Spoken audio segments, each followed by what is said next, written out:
All right. Hey, everyone. Welcome to Ozark Talks number 10, The Toll. Immediately, I thought of Ernest Hemingway, For Whom the Bell Tolls. Not necessarily my favorite book or author, but one of note, and I'm sure many folks watching would have that same book title invoked. Welcome, Lance. Welcome, Taylor. Hey, guys. Hey.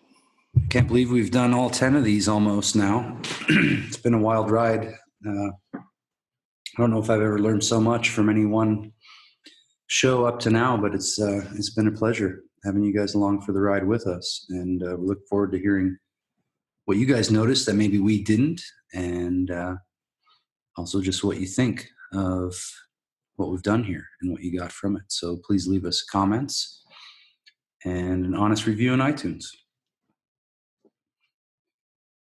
So the show begins with church bells ringing out over the lake.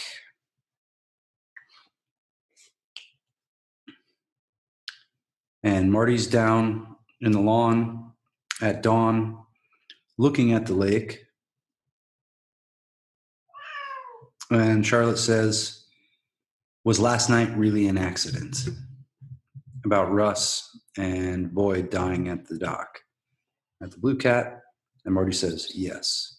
And Charlotte says, well, then I want to go. So she feels like if we're relatively safe, then I'm going to keep living my life. Next scene, we see the heroin getting put into the hymnals. Mason is there in on it, sees it all going on. Mm-hmm. So it's not just an idea any longer. He sees the full glory of it, so to speak. Yeah, it's definitely become a lot more real for him at this point, I think.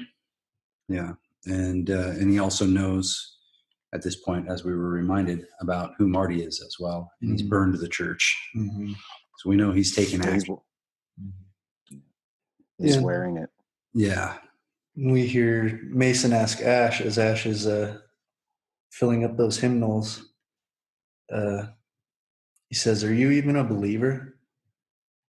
Ash kind of looks at him and says, I like to hear you talk.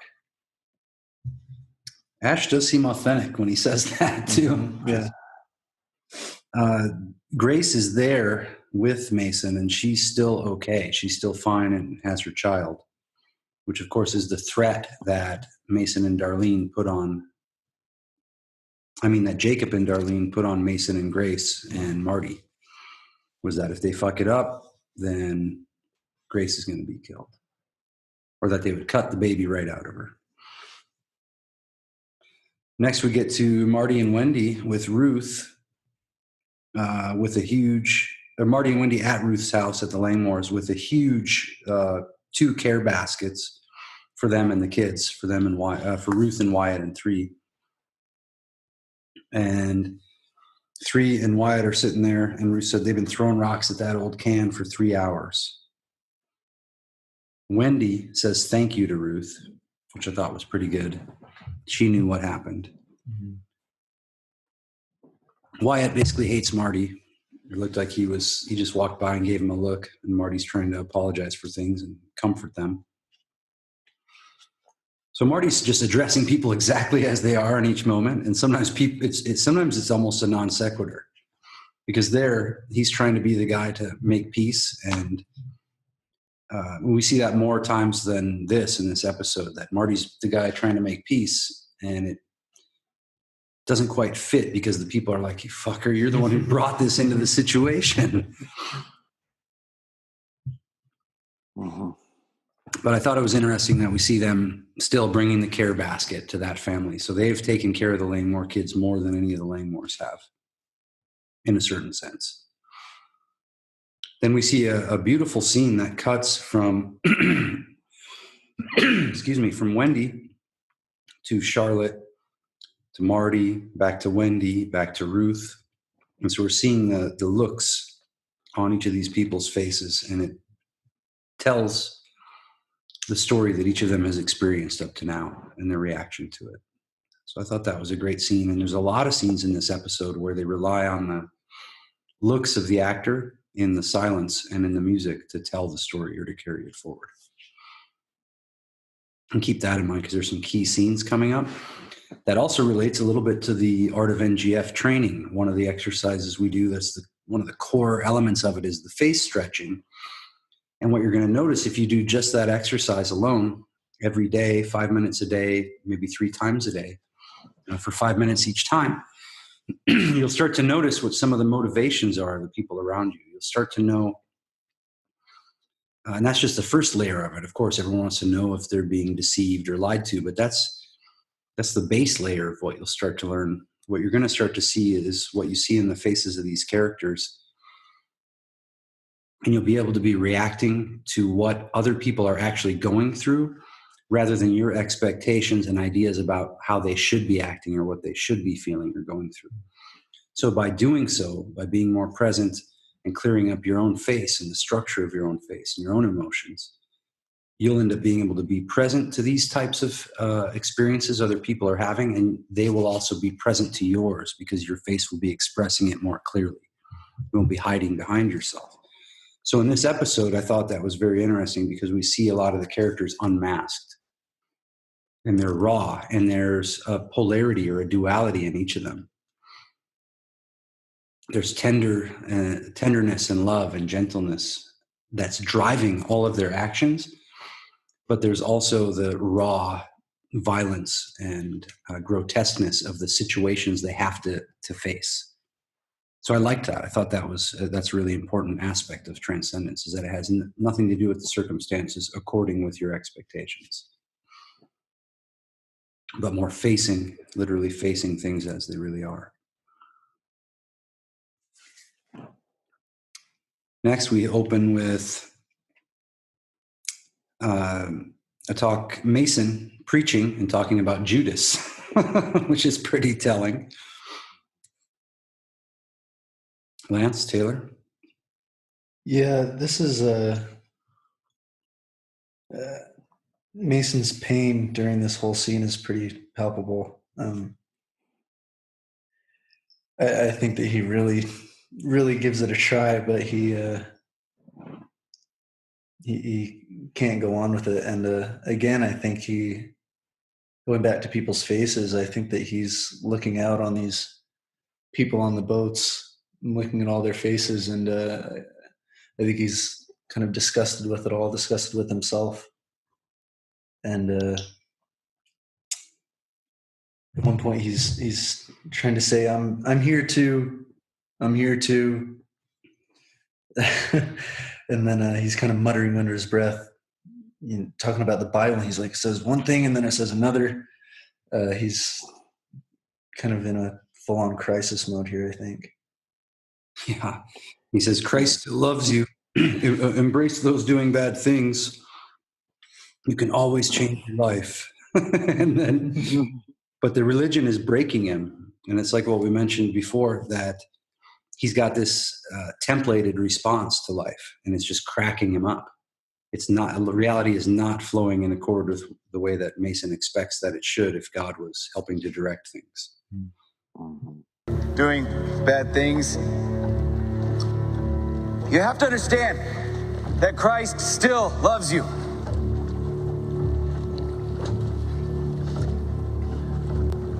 And that you can always change your life. I'm here to help. I'm here to. He says, I need to talk to Jacob. And Ash is like, no, you need to keep preaching. And he says, no, I need to talk to Jacob. Service is over. And he sits down. So they cannot bring the heroin out this time.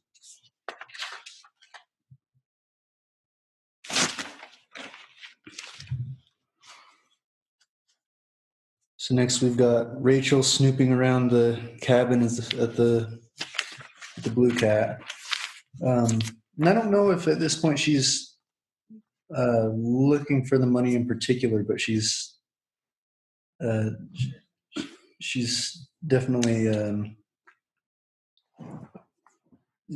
she's snooping around, and I think that she's, maybe even if she doesn't know that that's what she's looking for, I think she's hoping to find something. And maybe she's even afraid to find something at this point. Right. She knows there was a big delivery there, and that whatever was in that van isn't in the van anymore, and that they went and did a bunch of stuff in that end cabin. There was one scene right before that where they showed Jacob and Darlene discussing what had happened with the preacher. And he said, and he tells Ash on the phone, "Give me some time, and then bring Mason here." And then Darlene says, "You were clear, and you have been patient." So Mason knew. You had asked me that too, Taylor. At this point, if Mason knew about the threat on his wife or his baby, and I believe that he did. He knew there was some amount of threat of violence because Marty had warned him to not warn him who the Snells were, told him about their business. But I don't know. Lance, did you catch that? If Mason knew that his baby or his wife was threatened? No, that's a mystery. I was also wondering if it was Ash that did it. Right. I think it was Darlene that did it. And I'll tell you why I think that when we get to the scene. Right. Then we had that cut to that you mentioned, Taylor, to Rachel looking in the cabin, and then we shoot to Jacob and Mason. And Mason's there with Jacob Snell. He says, "I couldn't do it. I can't preach the word of the Lord. It's a lie." And Jacob says, "Well, we're both men of principle." I couldn't do it. I thought I could. And then I saw their faces. And I'm sorry. I can't preach the word of the Lord knowing what I'm a party to. It would be a lie. I understand. We're both men of principle, you and me. Lose the power of a word, it's like we lose ourselves. Ash, make sure the animals are back in our possession and we can say our goodbyes to Mr. Young. That's it? Just like that, I'm free? You're always free. But you know that. Life is all about choice. And right about now, all either of us can do is accept that. Oh, so I'm free. No, I'm free. He goes, "You were always free." You were always free, but you knew that. You knew that. Yep. And you knew the power of these choices you're making, boy. So in that scene with Jacob and Mason, Darlene is conspicuously absent. Only Ash and Jacob are there. And in the timeline, Jacob says, "Give me some time and then bring Mason here." So Darlene goes, Ash goes and gets Mason, leaves Darlene alone. Ash goes and gets Mason, and they leave Grace alone, is my theory. And Darlene goes where she knows Grace will be alone and does the deed. Mm-hmm. And Jacob stays home to do the scene with Mason, to do the talk with him. And we know that Jacob's words are a lot more powerful than they seem when he says, "Right about now, all either of us can do is accept that, because the deed is done." And then we see Marty and Wendy talking about normality. Mm-hmm. Yeah, Marty's there setting up the trampoline in the yard. And he says, something like, "We should have done this. I should have done this right when we got here." And Wendy replies with, "Things weren't exactly normal when we first got here." And that made me wonder if she's starting to feel like things are normal now. The way that she phrased that, when we first got here. Right. And they're settling into it. Mm-hmm. Marty says, "I guess normal's what we make it." Then Jacob calls Marty and he says, "The preacher folded. It was a matter of conscience. Now he has to respect the consequences." And Marty says, No, I can talk to him. Hold on. And then we see Mason going home to try to find Grace. He's like, "Grace, are you here? Where are you?" And then Marty says, "Let me try." And Jacob says, "It's done, Martin. He says Martin at that point. He says, too much talking and words lose their meaning. Right. What's done? I kept my promise, plain and simple. Words have meaning and actions have consequence. Right. He said, what's done? Search your soul, Marty. You'll know. Life is about hard work, honesty, and family. Words have meaning. Actions have consequences. Grace is past saving, Marty. Saving grace. I mean, what a fucking line coming out of Jacob. I mean, we've been built up for this delivery. Grace is past saving. Now it's your own family on the line. Mason then finds the baby alive and well, and Grace is nowhere to be found. And that's our opener for this episode.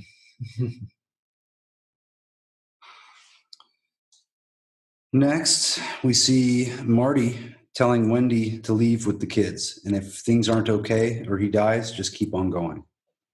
Act normal in front of Garcia. Just pack a little bit like you're going to the mall. See you soon.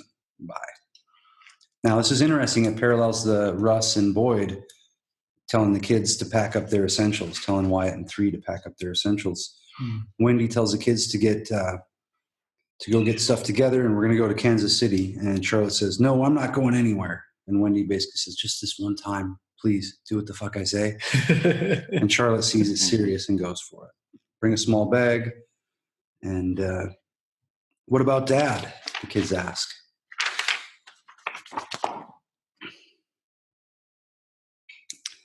Next, we see a cut to Marty showing up with the Snells, and Jacob says, on your first offense, you pay a fine.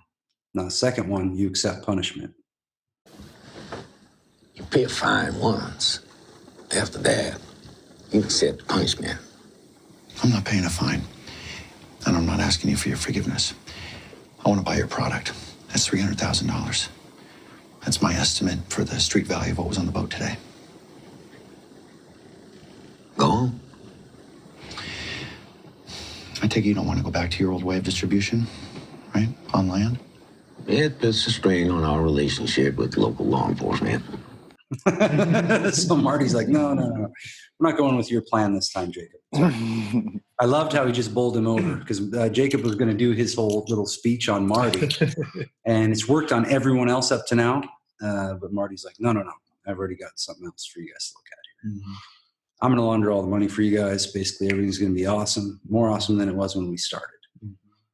Again, a powerful negotiation tactic. Things look bad, and you say, the way things look now is indicative to me that they're going to be even better than when we started.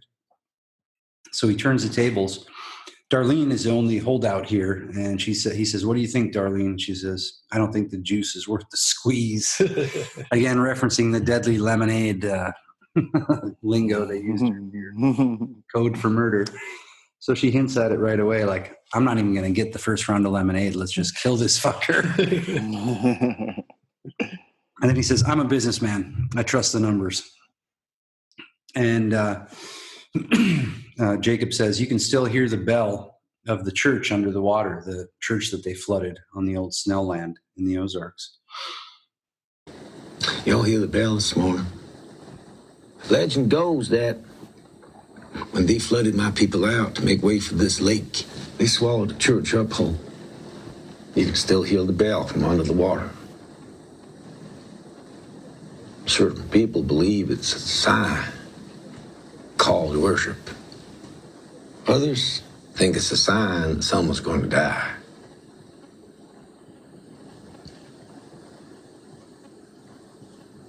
Today was both.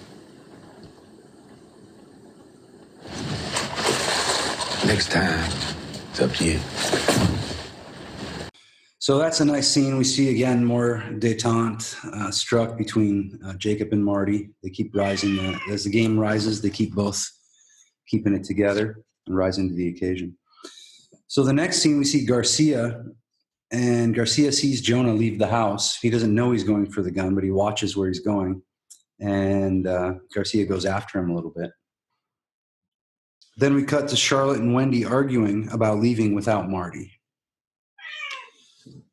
Jonah comes in with the gun on the Mexican, and the Mexican was Garcia was listening in, and he knows now the whole story that Wendy's going to be leaving with the kids, and he wants to know why. Fucking Buddy shows up here. Death shows up on the scene, and You need to shut your tamale hole. Jonah, ladies, get in your car. What kind of man talks like that to a child? You have no idea what you're doing. That's all. so that was pretty good. And Buddy's composure is 100%. Yeah. He doesn't flinch about it. He knew what was coming when he saw Jonah carrying the gun. Yeah, he knew. Yeah. Yeah, and Jonah, this is his secret mission all along. He's had his life there that no one's known about. And it all led to that moment there where he was going to pull the trigger, but the story allows him to keep his innocence and not have to be the one who pulls the trigger. That's what was beautiful, that Buddy actually saved him. In the midst of all that, Buddy thought it through to save Jonah from that particular fate. Something even Marty couldn't do. That's pretty interesting. Because Marty wasn't even aware. I wonder if they'll deal with that later on. I mean, I think that's worth a talking to with your son. Yeah, it's him having a machine gun and pulling the trigger. Yeah. Well, there'll be some thank yous probably too. I mean, he basically turned the tables. Although I think Buddy probably had it handled. So then the sheriff goes and confronts Snell about the missing Grace, because Mason has gone to the sheriff, obviously, and says, well, my baby's here. Where the hell is my wife? And Jacob says, well, I have no clue. Yeah. So Mason tells the sheriff everything about the heroin, about the Snells, about the whole deal. And the sheriff, of course, already knows. And Grace is just gone. And then the sheriff, Darlene, basically blows it off to, well, Mason's just crazy because he just lost his wife and everything. She probably ran away. He went nuts. And then the sheriff says, hey, I saw, what's up? I saw Marty Bird on his way out here on my way up. I passed Martin Bird on the road coming in. So what sort of business you have with him? He owes us a debt. How big? Bigger than yours.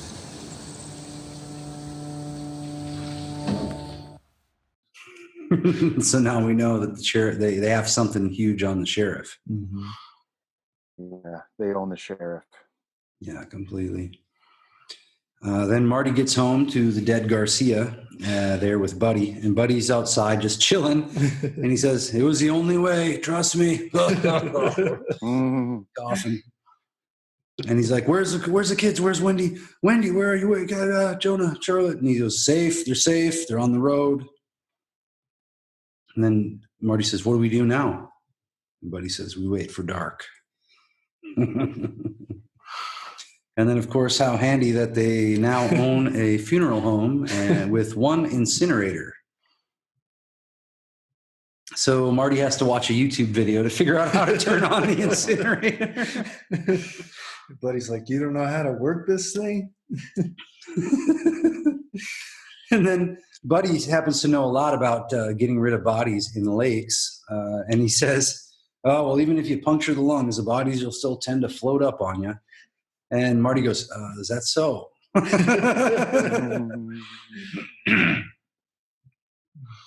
And then Buddy says, well, or Marty says, well, how would you want to go when you die, Buddy?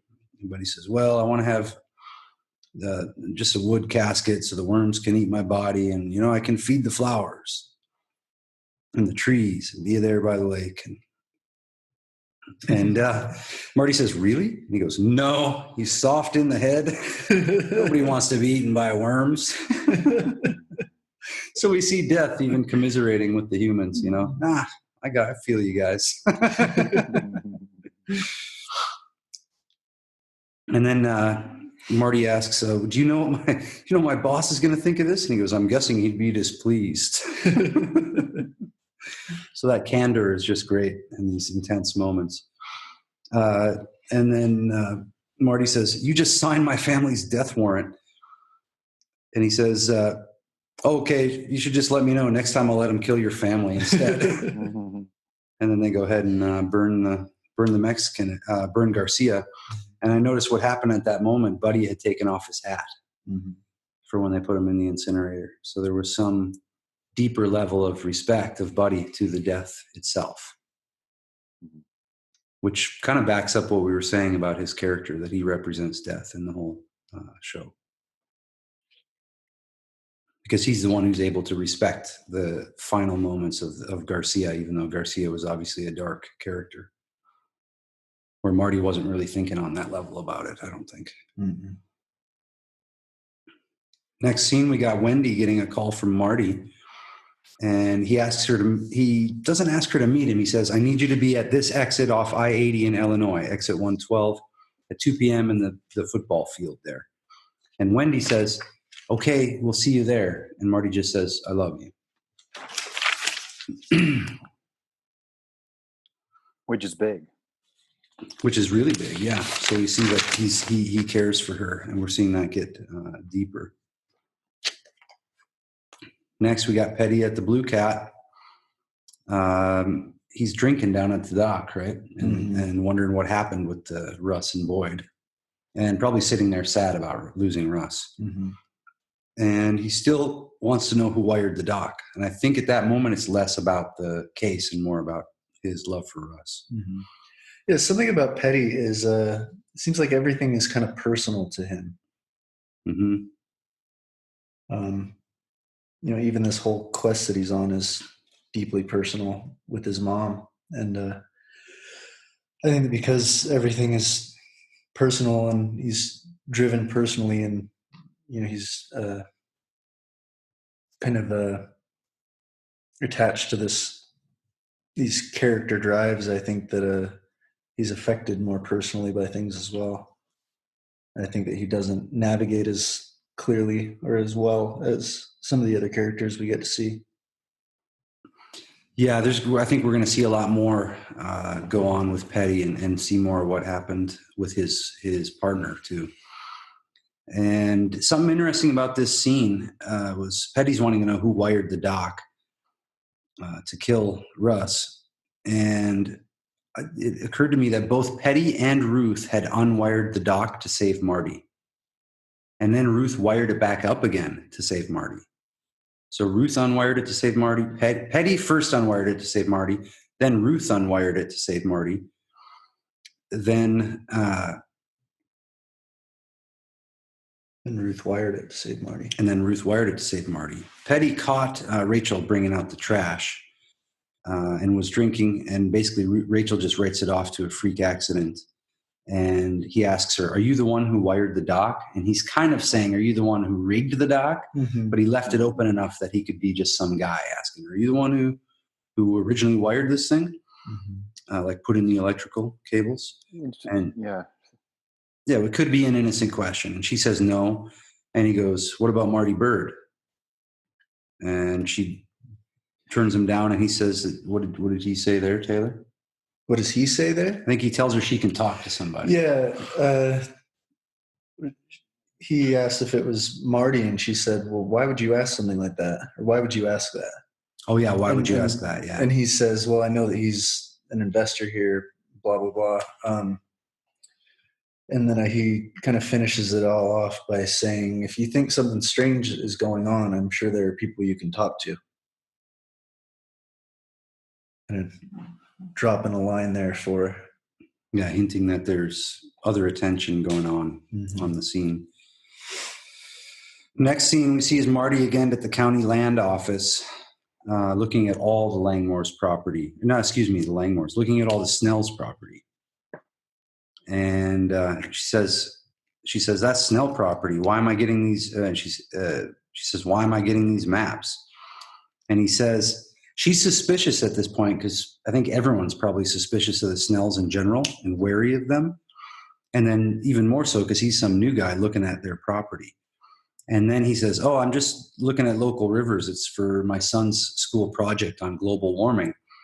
This was a master stroke of Marty here, because he knows with pretty much 100% certainty that anyone he mentions global warming to in this town is going to be disgusted by that. Mm-hmm. So he deflects her with her own disgust reaction that he could predict. Global warming. And then she goes, makes a disgusted face. And he's like, I know. So she's fully forgotten what she's doing and why she was suspicious, because she's disgusted by like a kid having to learn about this leftist principles in school or whatever it is. So these fake news, as it were. So she says all of this is Snell property. So she shows him all of it, and he gets copies of the maps. And cut scene, we go to Rachel taking money and filling a bag. So she finds the money in the cabin, starts filling a bag full of it, which Taylor, you mentioned is Stupid idea. Stupid. I mean, if, like, Rachel was already afraid just being involved at all, via the Blue Cat. I think that she must be making this decision out of some kind of desperation, because it's obviously a stupid decision to be stealing that kind of money from anybody. Right, and knowing that it's not money that can just be spent, that it has to be laundered, that it's... Yeah. Yeah, and it's out of the blue compared to everything else is so methodically laid out in the storytelling. She showed no symptoms of this kind of action prior. Mm-hmm. So I think she's acting out of desperation, and we have to remember that she's responsible for Tuck. Mm. And that's going to weigh on her. So it's not just, if it was just her, I think she might be able to keep her composure a little better. But at this point, I think she might be thinking of him too. Mm-hmm. This may be a kind of similar reaction to what Russ had when he freaked out and decided to just kill Marty, take the money and run. Right. Good parallel. Yeah, these characters under the stakes that they're playing in are popping at the seams. Yeah. Whereas the Snells and Dell and Marty can still navigate. And even Jonah and Charlotte and Wendy, as we'll see. Totally. So then we see Dell is there in the bar when Rachel comes in with the blue bag of cash in her hand there. I'm looking for Marty Bird. So the Dell and Rachel conversation, he says, are you cold? Because you're shaking. She's just trembling, money in her hand. She deflects him decently because he is okay being deflected. He's after Marty at this point. Has nothing to do with Rachel. And she says, well, you want me to tell him who called? And he says, no, I'd rather surprise him. Dell, you scary motherfucker. And Petty then sees Dell outside the Blue Cat. And of course, Petty knows who Dell is. They all know who Dell is. The feds are after him.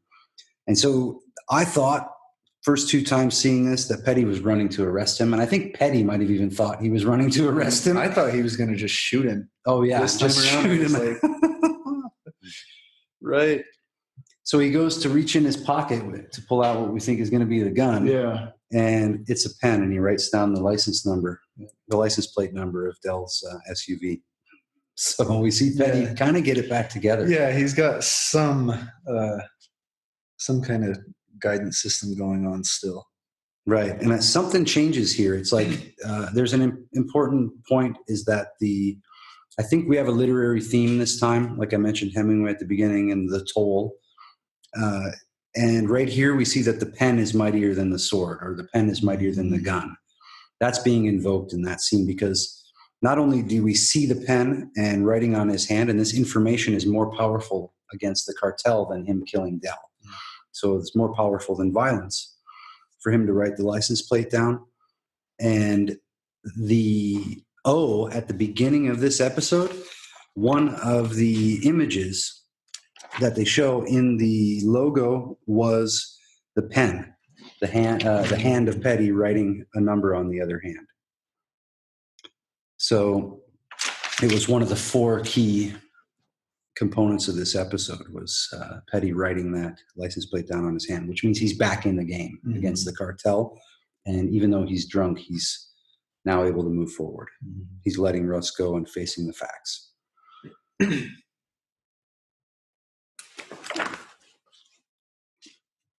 Then Petty calls Evans, and Evans says, well, we don't have anything on Dell. Are you, because Petty wants just to go in and arrest Dell right away for any reason. And he says, Evans says, are you drunk? And he says, no, I'm enlightened. So that was great. No, I'm enlightened. And then we see Petty and Evans talking, and Petty says, this is about leverage and perception. So he goes through and says, well, we basically don't have much leverage, but if we arrest Dell and we get Bird in the jail at the same time, it's going to spook Dell, and that'll force Marty to cooperate, or else he'll be afraid of Dell murdering him and his family right away. Mm-hmm. So that's Petty's big plan. Then we see Ruth and 3, and 3 tells Ruth, you better go out there. I don't know what's wrong with him. And Wyatt's outside burning Russ and Boyd's clothes, his dad and his uncle's clothes. Ruth breaks her anger to comfort Wyatt, and I actually recorded that audio for that, and I thought it was worthwhile enough to bring up right here and play it so that we could listen to it together, and then talk about this scene because it's a pretty important scene. Ruth is pissed off at first, and she's able to completely break through her own anger and see Wyatt for what he's actually going through, and then rise to the occasion to say what's needed to help him, to actually see the future and comprehend what he's doing and why it's a mistake. So I want to play that if you guys don't mind. See if I can get it where you can hear it. Stop! Stop! What the fuck are you doing? Did you hear me? What are you doing? It's none of your business. What did you say to me? What, none of it fits anyone, and it's too shitty for Goodwill, so what are you getting so mad for?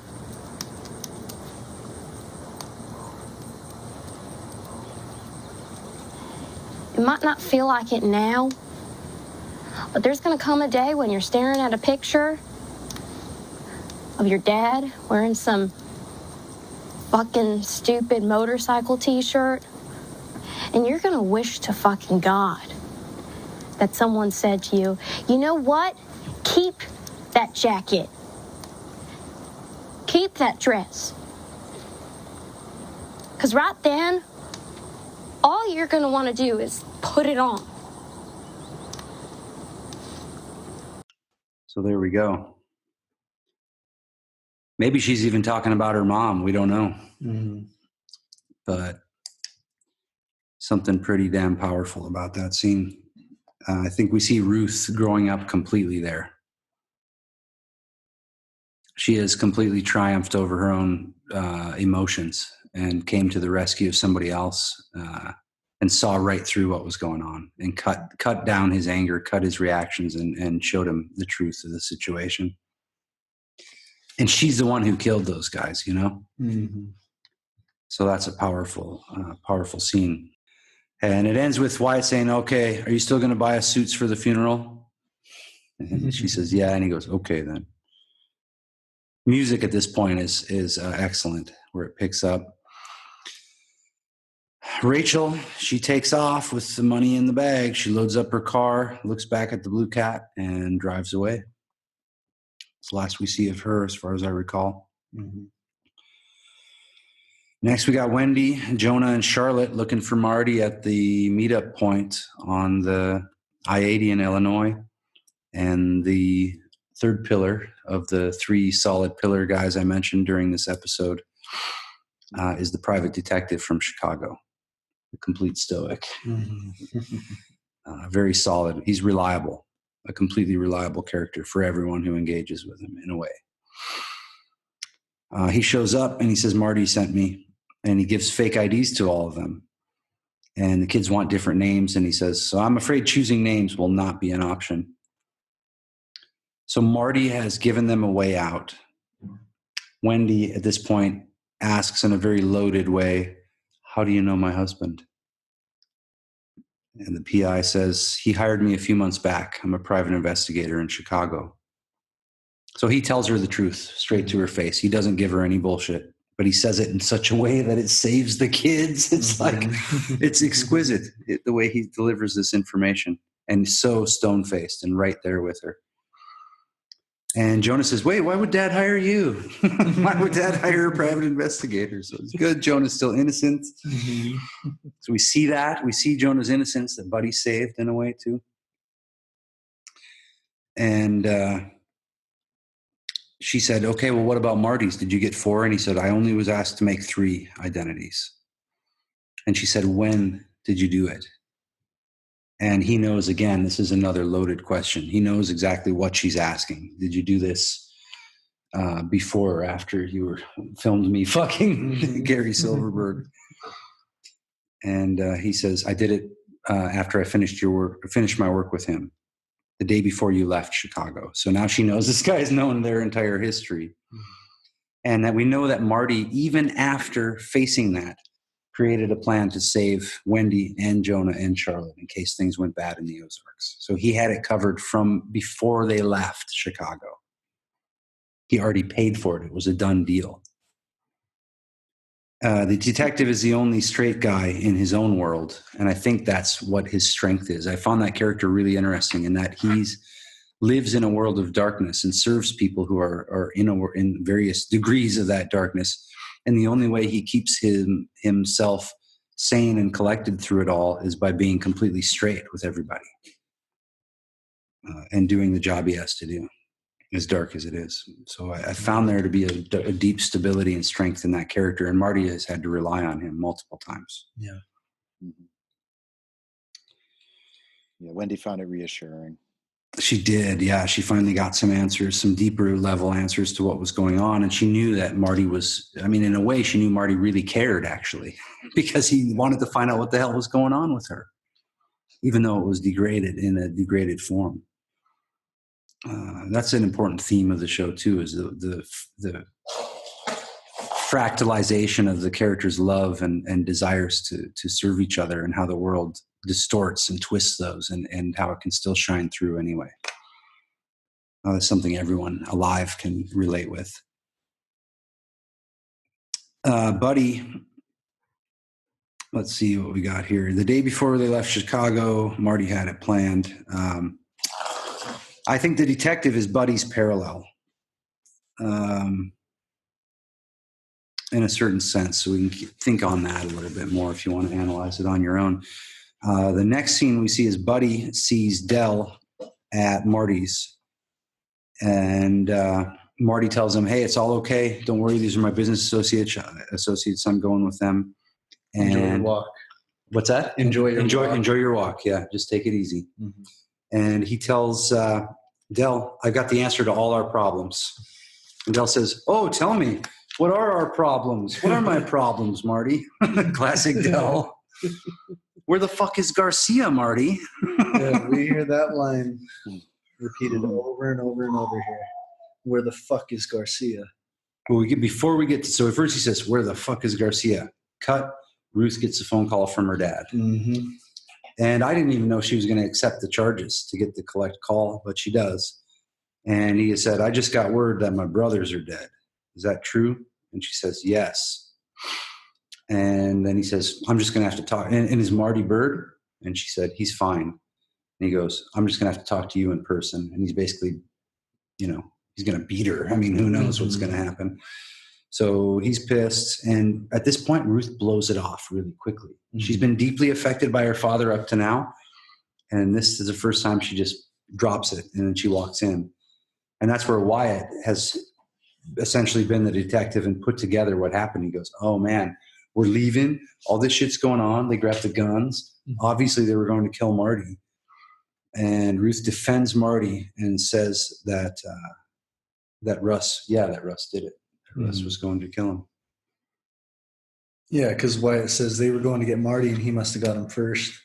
And Ruth says, Marty's not the type of guy that could kill anybody, even in a chicken shit way like rigging a dock. Exactly. And she says, maybe Russ just fucked it up and cut the wire or something. Yeah, she covers for him.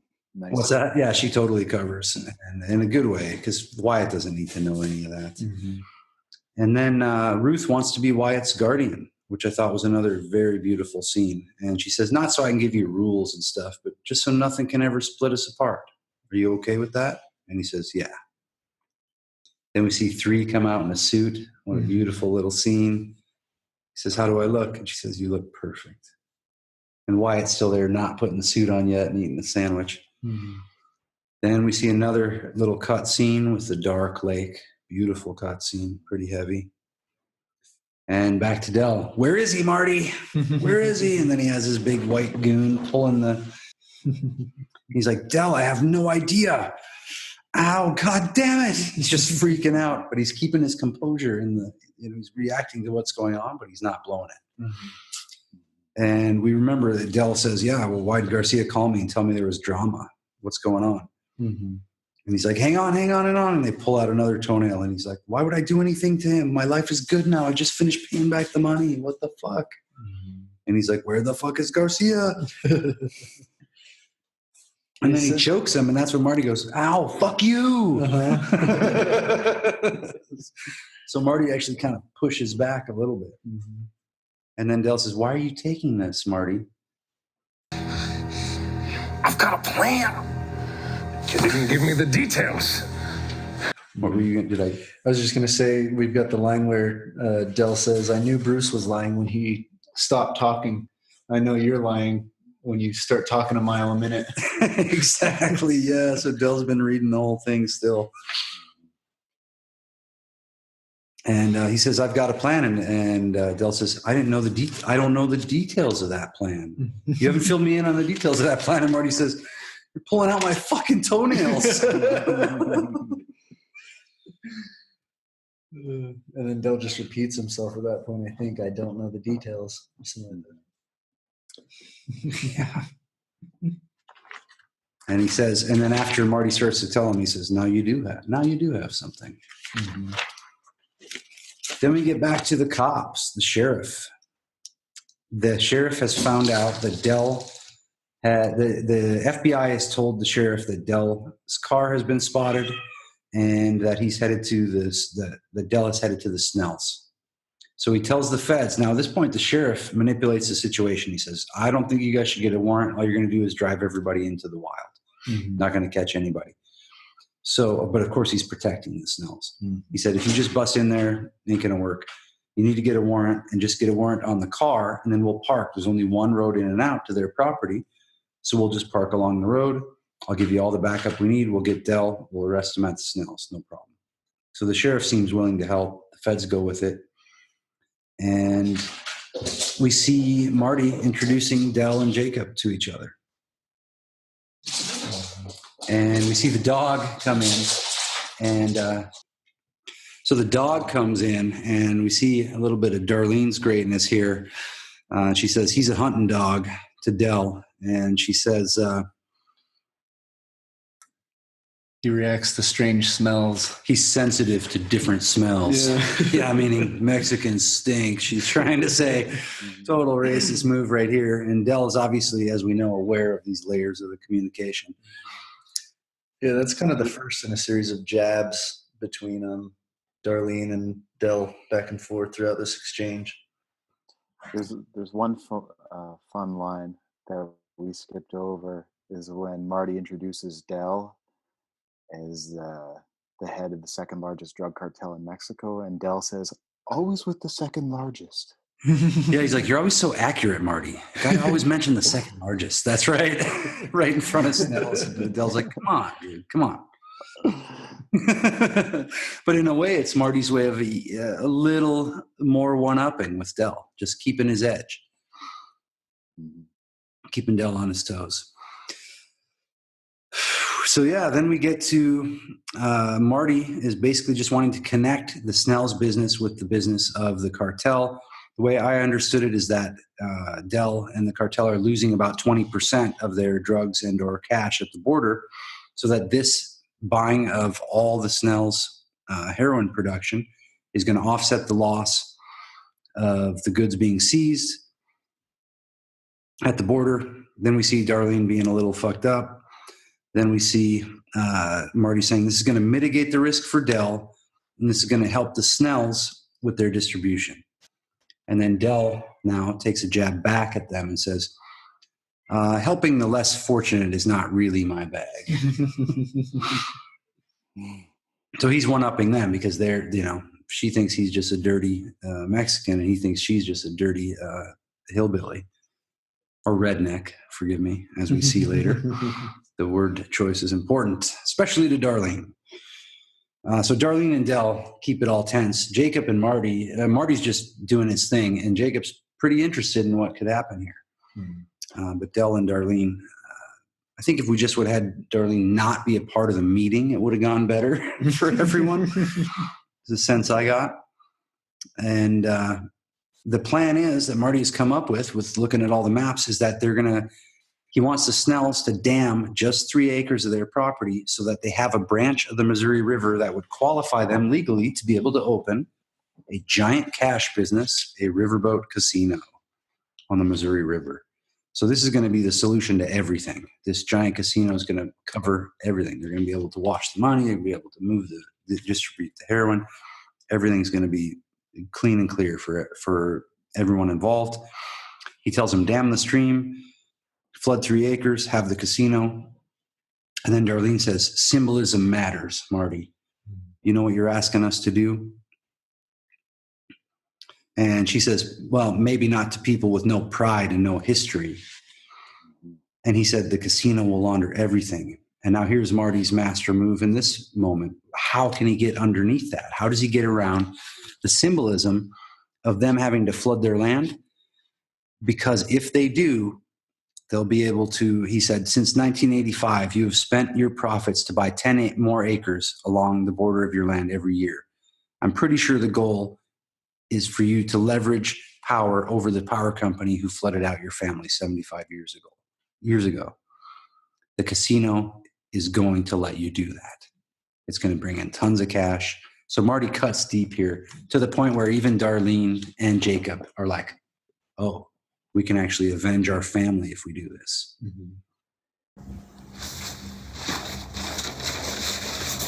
Since 1985, you have spent your profits to buy roughly 10 acres of surrounding property every year. And you never build, right? If I had to guess, I would say that your goal is to get some kind of leverage over that power company that displaced your people long ago with that flooding.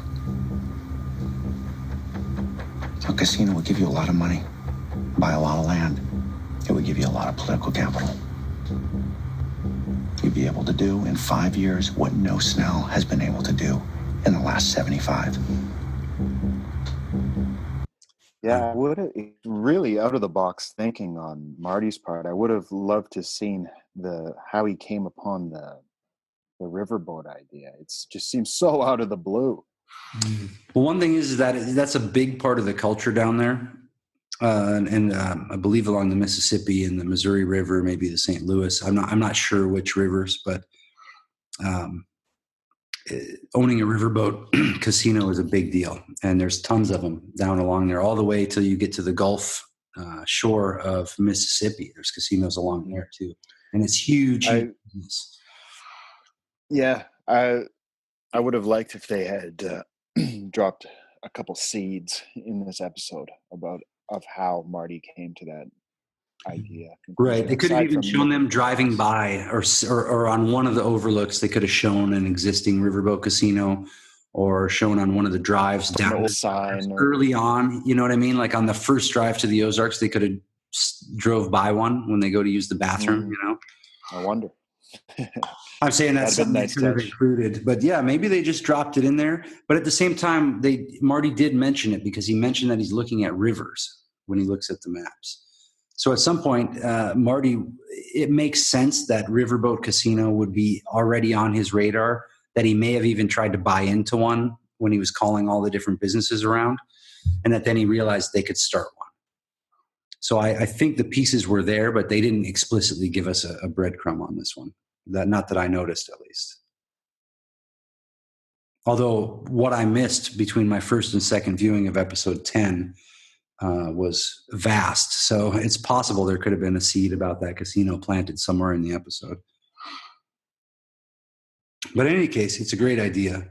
And it does fit with the lore of the Midwest and the riverboat culture. It is something that you would become aware of. And even a person from Chicago might go on vacation to those places the same way a person would go to Vegas who lives out here in California. So it's a present part of the culture, but you're right. They didn't give it to a larger audience. But Marty cuts deep. I think the main point here is still accomplished, is that he's cutting deep and giving them a way to do a little self-sacrifice in order to achieve a greater goal. So it gets them to give a little to get more than what they expected they'd be able to get. They thought they were going to get a little money, maybe a little extra money, more distribution. They're actually going to get their revenge, their deep-seated, family hate will be finally vindicated through doing this. So even Darlene goes with it. And Marty always knows everyone's deepest want and desire. You mentioned that too, and Taylor. And in this scene, what I thought was amazing was that he didn't even have to satisfy Del. He actually had to know that what he was offering would satisfy Del's bosses. So Marty had to be playing Del's bosses through Del to make this happen. Because to satisfy Del, he had to please Del's bosses. He had to give Del such awesome information that when Del calls, it'll make him look good. Mm-hmm. So that's how Marty does it. And I think that might be what saves Marty in the future during season 2, the fact that Del made the call and said that this was a good deal. Mm-hmm. So he Del hardly had to negotiate with Del on this at all. Right. Once Del saw what the beauty of and the exquisite nature of it and realized the casino there'd be no way almost the cops could touch it. I mean, it's so much cash flow. It's insane. So yeah, he appealed to both of them in the deepest way. Yeah. In one pitch. Yeah, it was excellent.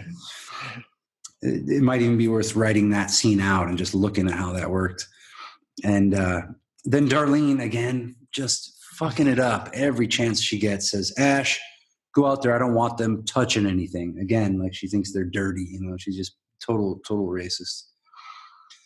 But Del calls and gets the go-ahead from the boss. So next scene, we cut to Wendy at a restaurant with the kids. So they're out on the road at this point. They call the home in the Ozarks, and Buddy answers. Marty's not there. Buddy says, Bird residence. And she wants to know what's up. She can't reach Marty. She needs to know if he's still alive. Buddy says, yes, as far as I know. More Mexicans showed up. They took him away. Doesn't mean he's not okay. I love Buddy saying that. Just because shit's crazy don't mean Marty's not good. So, and that scene was Marty's biggest negotiation ever in his life. That this is the biggest one we've ever seen, and the biggest one, presumably, he's ever had to go through. And then she says, thank you, Buddy. And Buddy says, it's just what you do.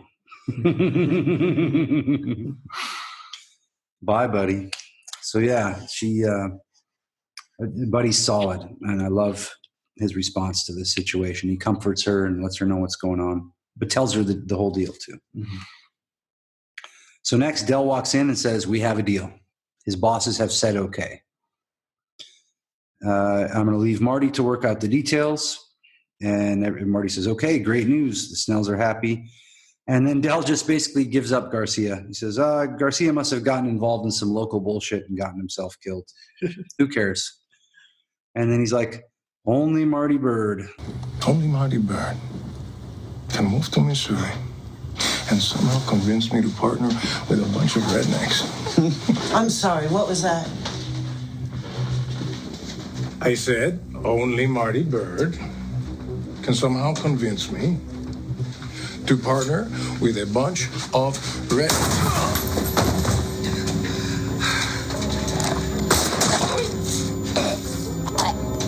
God damn it, Darlene.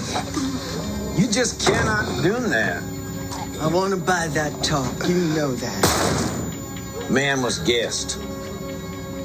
Ash, get some towels, please. He was disrespectful. Mm-hmm. Just like that, Del had no face anymore. Yeah. Then they really showed it. They don't show a lot of violence, but when they do, you get to see the inside of Del's face. Yeah. Oh my God.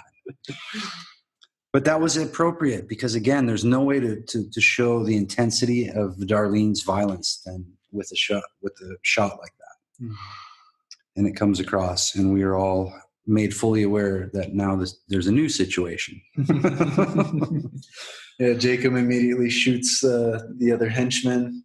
And as he's shooting him, he's like, God damn it, Darlene. Yeah. Cannot be doing that. And he's killing them all. And he goes, the man was a guest. As he's shooting them. So chiding. I know. Yeah, have some manners.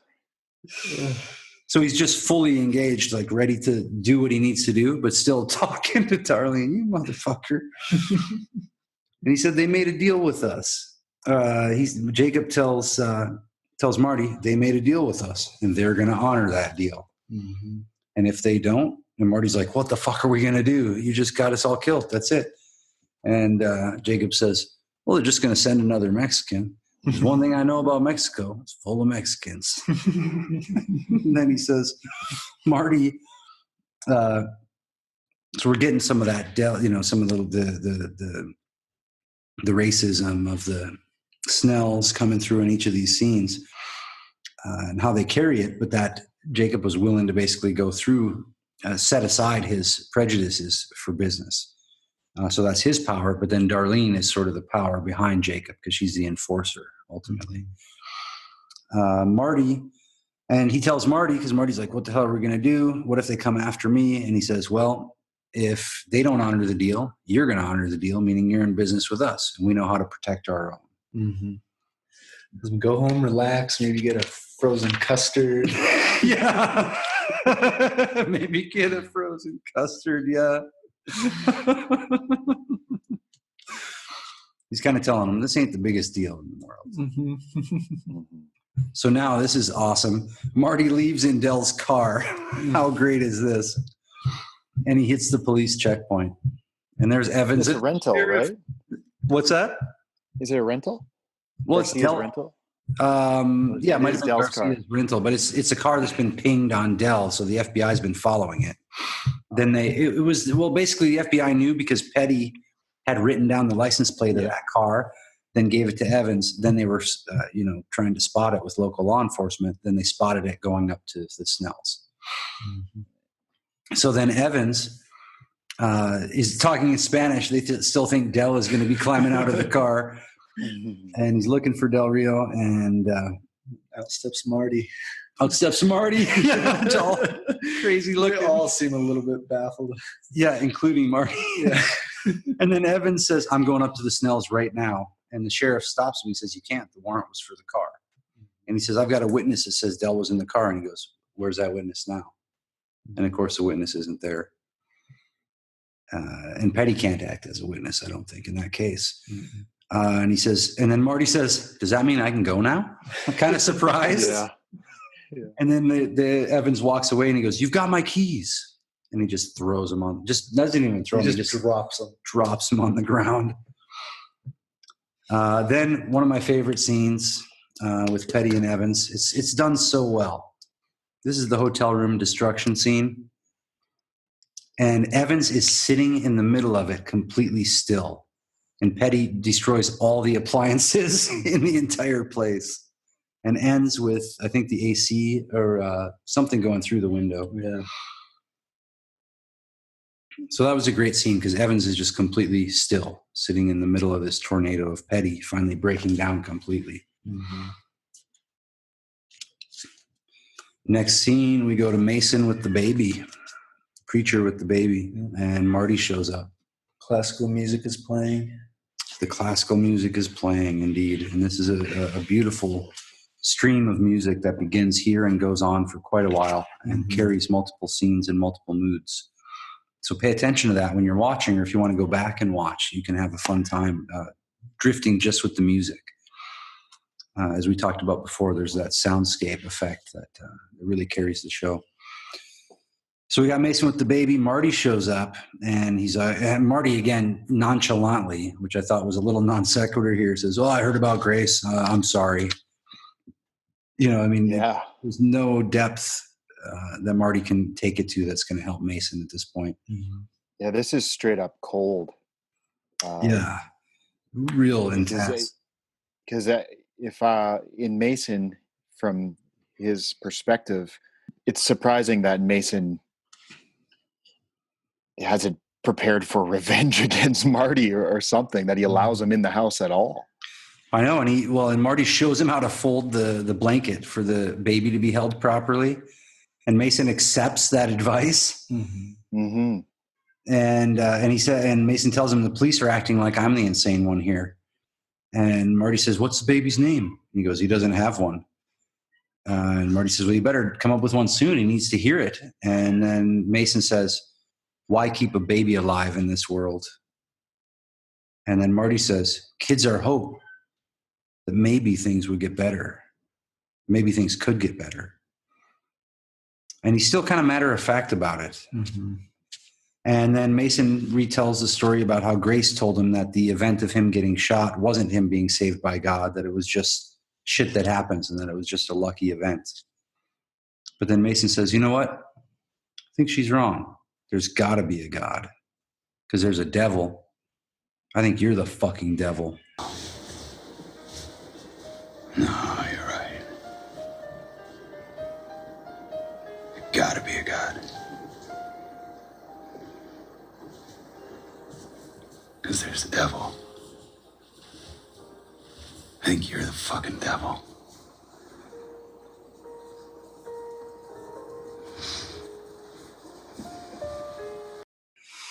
And Marty, I think, gets hit by that. Something sinks in and he just leaves. He knows what's up there. Mason's another character that's the second season is going to be really cool to see what takes place there. Him along with Rachel and the sheriff, people who are a little bit more bit players in this one. You can tell there's another story ready to unravel for them. Yeah, Ruth's dad, maybe he gets out. Who knows? Yeah, Ruth's dad too. And then Marty gets on the phone with Wendy. She finally has him on the phone. And he says, "If you guys end up having to go, don't worry. I will never stop looking for you." So he's telling them, no matter what happens, I'm going to find you guys. And then he tells her, "I saw Mason's baby. Baby's looking good." It's just like ridiculous. Ridiculous. Reporting. So we see what's become normal for him is pretty extreme at this point. "Oh, I saw Mason and the kid looking good."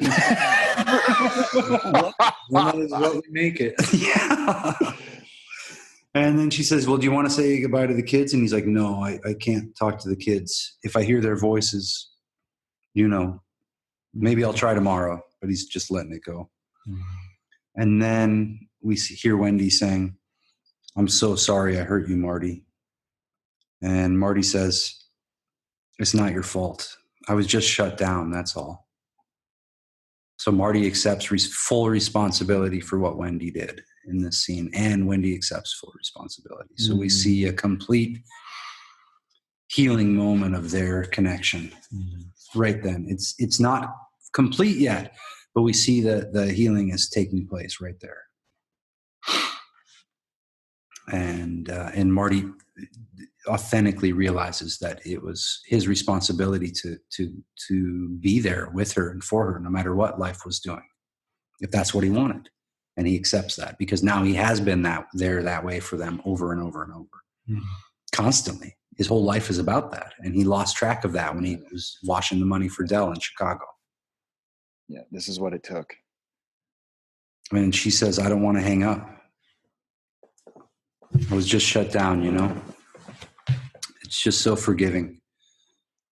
And the next scene, we have Charlotte and Jonah. They said, "Was that Dad? He's the only one who must have that phone number." The music is building here. It's getting more and more beautiful, the classical music. So it's bridged a few scenes now. Charlotte snatches the keys out of the car. She's like, "Let us talk to Dad. Let me call him then. Is it actually unsafe right now at the house? Is it unsafe?" And Wendy's like, "I don't know." And she's like, "You're trying to take us to some safe place. That place doesn't exist." If you guys remember, we brought up that Marty and Wendy were facing that a few times in the beginning, that there was no other option. There was no safe place. There was no way out. They had to go in, straight into the whole thing. And Charlotte's now reminding Wendy of this. And she says, "At least we should try to stay together. Then we have that. At least we've got that. Right now, what are we doing? We're on the road. We're weak. We're vulnerable." And Jonah, she's like, come on, Jonah, what the fuck? Say something. And Jonah says, after a pause, I don't want to be Mike Fleming. And she's like, what? It's not about the name. Who cares? And he's like, no, that's not what I'm saying, Mom. And then we cut to, did you guys have any more on that one? Because I think this fills in a little bit later. It's beautiful how the music carries this. So the music was picking up there. Pay attention to it when you guys listen. It's beautiful. You can get a lot from it. Next, we see Mason at the lake with the baby. This is another beautiful scene, and it's extremely intense. Extremely intense. And he's walking to the lake, and you see him, he just drops the carriage. It's not that he sets it down, he just grabs the baby and the carriage flops out of his hands like the keys earlier. And he walks straight into the lake. And the music is hitting a crescendo at this point. And Mason holds the baby underwater completely with a grimace on his face about what he's doing. And it's quite a while that the baby's underwater. And suddenly he pulls him out, and the baby screams and has this look on his face. And Mason draws a little cross on his forehead and baptizes him. And at that moment, I think you can see it on Mason's face. He comes back to life. Mason comes shooting back to life and realizes who and what he is. And I love that his wife was named Grace, because Grace died to save the baby.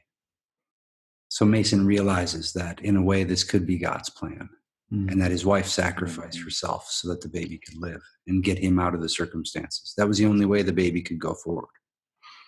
Yeah, he feels the connection between what's happening there and him lying in the store, thinking with the gunshot wound. Exactly. He just got shot again, but on a much deeper level. And Grace. Yeah, they definitely milked that baptism. Yeah. I mean, the crescendo of the music was amazing. And then look what they did with it. Look what they did with it next. Petty's in the hotel repairing the mirror at the top of the music. I mean, so we see Mason come back to life. Boom. We saw Wendy, Jonah, and Charlotte come back to life. No, what are we thinking? We're not going anywhere. Then we see Mason at the lake. What am I thinking? I'm not going to kill this baby. Well, where did we see that in the Bible? Do you remember Abraham and Isaac? Abraham was about to sacrifice Isaac, and the Lord stopped him. That would not escape Mason's awareness in that moment. Next, the Petty in the hotel repairing the mirror. I mean, come on. Do we need to say anything about that? But it's beautiful that it's him doing it alone. Yeah, and why, there's no inherent need for him to sit and repair a fucking mirror. No, they would just get another room. Yeah. And so he's repairing the mirror, which is he's seeing himself again. He's remembering something was broken. Marty laying on the trampoline. This might be one of my favorite scenes of the entire show, just because it takes all 9 episodes to understand why it's so powerful. He's laying on the trampoline, completely still, calm, with his eyes closed, as the music carries us forward. And next scene, we see Wyatt in a suit with Ruth. And she says, I love you. And he says, I love you too. And they're standing there with the Bobcats, who, of course, are the sweetness in a way of Boyd and Russ. They represent kind of everything about Boyd and Russ. 2 female Bobcats. Think of it, They're weak. They can't reproduce, but they're really cool. So we see some resolution there. And back to Marty on the trampoline, and he hears a car pull up, and he hears the door, and he's like, hello? And he jumps off the trampoline, and Jonah and Charlotte come running around the corner. Oh my God, it brings tears to my eyes just talking about it now again. Every time I see that, what a scene. And the family is more whole than when they were in Chicago. I mean, holy shit, you guys. And in that scene right there, we see Wendy's face. And she looks at Marty. And you guys, everyone listening, really watch this scene a few times. And you're going to catch what I'm talking about, the power of the face and what it means to not have a rigid face and to be able to let emotions flow through it, that is going to give you the ability to have more powerful, more authentic communication with everyone in your life, including yourself, like Petty putting the mirror back together. It's that Wendy looks at Marty and her face says, is it okay? Do you forgive me? And do you see what I'm doing? I'm back. And Marty's face says, yes, I do. Yeah, I do actually. You're here and I'm here too. And then Wendy looks and says, oh my God, okay. This is awesome. Here we are. Now, no matter what, everything's okay on such a deep level that we can. They know they know their mission now, and they both accepted it, whatever that may be. And the kids too. Yeah. So I thought it was gorgeous. I mean, what a conclusion. What a scene. Mm-hmm. And I could feel Marty's joy when they climb. I felt myself jumping off the trampoline, just watching them. It was like, oh, they're here. They're here. Holy shit. And what that means to him. Yeah. And that. So for whom did the bell toll? I think it told for Russ and Boyd. Yeah. It told for Russ and Boyd and Grace, and also for Mason, because it was a call. Remember, the toll of the bell was a call to worship and a sign of somebody going to die. So it rang for Dell, and it rang for Russ, and it rang for Boyd, and it rang for Garcia. And Mason. And Mason preaching, and it rang for his wife. And for Marty. And for Marty, and for the family, rejoicing, a time to rejoice, a time to worship what's important. So we see some greater firmament upon which the entire story is taking place. And it's now the darkest, most evil drives of all the characters have actually been redeemed to some degree. They're all still in it, and they all still have to stay in it and keep operating, but they've been healed. They've been fortified. The story must go on. Yeah. So through Marty, everyone has faced the facts of their own life more clearly, all the way down to Agent Evans, to Sam and his mom and the funeral. Mm-hmm. The only people who didn't need any help were Buddy and the private detective. And Boyd, in a way. Boyd never needed any help. He just gave it. So those are our three solid pillars in the show that everyone kind of hangs on. Ruth, too, in a way, but I set her aside. She's a different character. She's different than those male roles. Definitely different than the pillars. Mm-hmm. And we can see and understand why these three parts met each other to tell the story together. Mm-hmm. And that's very similar to life too, how you come to be around and communing and sharing with people who are at a similar place, a trajectory, or an intersection point. And then there may be the pillars around you that you don't even know about. Yeah, the pillars that are there in your life that are helping it keep going and giving you a sense of stability. Mm-hmm. People that you can rely on, or situations you can rely on. So there's a lot there, and I really thank everyone who's gone along for this ride. This has been a long and fun ride for us, I know, and it's over the course of the time we took recording these, I've noticed even some pretty big changes in my own perception, my own life. I can't point directly to how those correlate with Marty Bird, but I know that digging into this very deeply, some of the conversations Taylor and I have been having, and then some of the conversations you and I have had as well, Lance, even on a personal level, have reflected some amount of taking charge of my own mind, my own life, and aspects of it that I was unaware of or that I had kind of ignored or taken for granted. And in the last weeks, over the course of revisiting all this material, I've noticed a great deal amount more clarity in all situations in my life and in being able to take charge of them, even as they ramp up in varying degrees of intensity. You guys having some of that? Yeah. Yeah, definitely. It's really cool. Oh, were we going to do a wrap-up show on this one, or it's?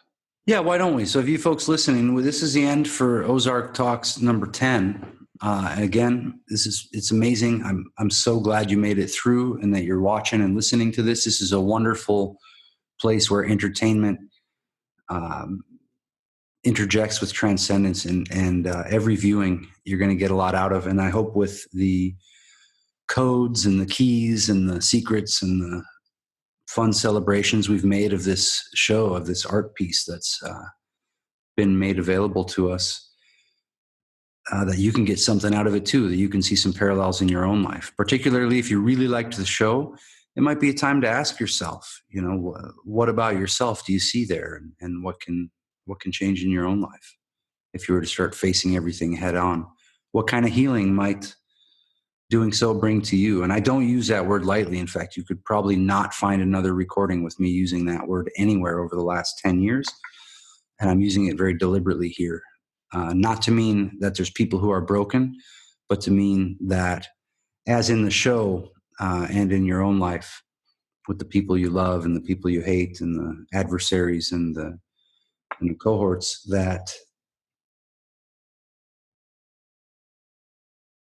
there's something greater that ties all those together. And through attempting to make yourself aware of that, you might find that you'll function more smoothly in your life, regardless of the jagged edges of the circumstances, regardless of the dark ambient music that might play at times through your own experiences. And you might find some strength there. And so what I mean by the healing that goes on, it's that everyone's redeemed. And what I mean by redeemed is that all the people in their lives and they themselves, each of the actors that we've seen exhibited here, realizes that nothing that happened to them was personal, and they're able to drop their affliction over it finally. And we see that all of the pain that each of the individual characters was experiencing personally, they were choosing to experience because they felt they needed to for some reason. And something in the show and the drama and the wild ride of the stories as they unraveled allowed them to see that clearly and to let go of the pain, and now to do what they're there to do more fully. That goes for Petty, that goes for Jonah, it goes for Wendy, it goes for everybody in the show, except our pillars who are already solid, and then except for Marty, who's the one sort of making this possible. Through, of course, facing his deep, deep mistake of going with the side of greed and deciding to launder the money in the first place when they were doing okay. Which, of course, episode Kaleidoscope tells us how that all happened. So that's it for Ozark Talks number 10, but we're going to come back and just do a little recap recording where we can share just anything that comes up after having gone through this whole process, do a little debrief, and you guys can join us for that. Again, we'd love to hear about your thoughts on this whole series. If you would, leave an honest review about your experience with this, and let us know if you'd like to see something like this again. Got a few more secrets up our sleeve along these lines, but want to see what you guys think so far. And of course, diehard Ozark fans, we'll see you as soon as we possibly can when Ozark Season 2 hits the shelves, the VHS shelves. When it comes to Blockbuster. Yeah, when we rent it at Blockbuster, we will be viewing and recording, so stay tuned.